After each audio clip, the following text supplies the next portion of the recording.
Olá, bora mergulhar num assunto que, olha, até hoje gera muita conversa. O que a Bíblia realmente ensina sobre o dom de falar em línguas? Pois é um tema fascinante. As fontes que a gente analisou exploram o que era essa habilidade, qual foi o propósito dela e, a grande questão, se ela ainda existe hoje. Exato. O objetivo aqui é entender a perspectiva que o material apresenta, sabe? Focando bem no contexto da época e na função que esse dom tinha para os primeiros cristãos. Certo.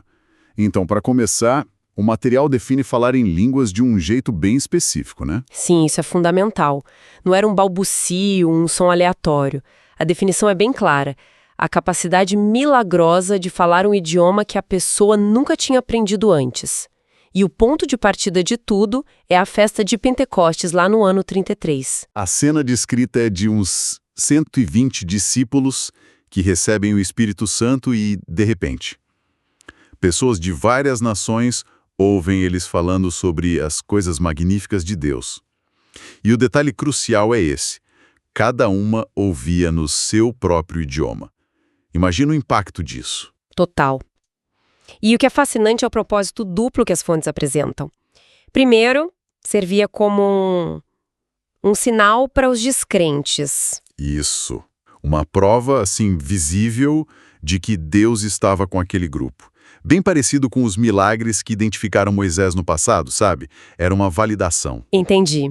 E o segundo propósito era mais prático. Exatamente.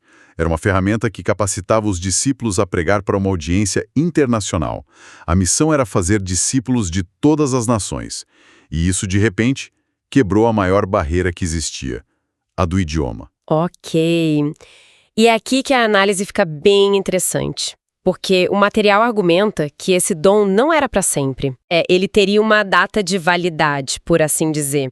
A própria Bíblia teria previsto o fim disso em 1 Coríntios 13,8, que diz: quer haja dom de línguas, cessará.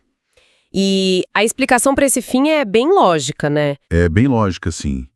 A tese é que os dons eram transmitidos diretamente pelos apóstolos quando eles impunham as mãos sobre as pessoas. Ah, então não era algo que qualquer um podia passar para frente. Exato. Quem recebeu o dom não podia, por sua vez, transmiti-lo.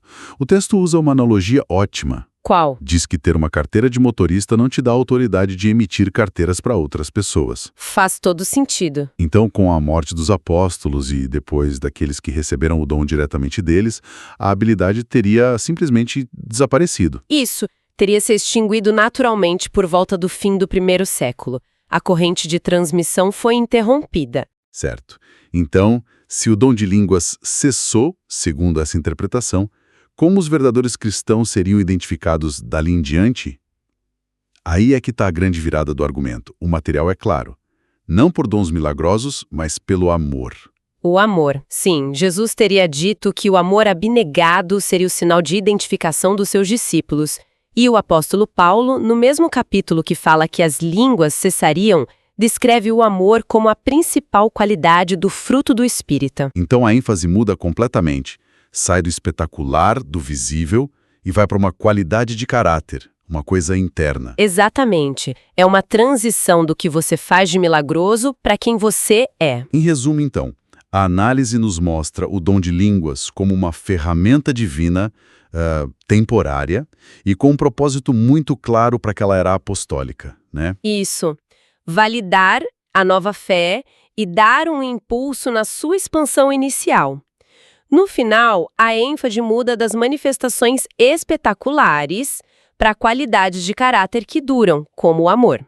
O que nos deixa com um pensamento para reflexão, então: se um sinal de identificação tão visível, tão milagroso, foi substituído por uma qualidade interna e relacional como o amor, o que isso nos diz sobre a maturidade e a natureza da fé que se espera ao longo do tempo?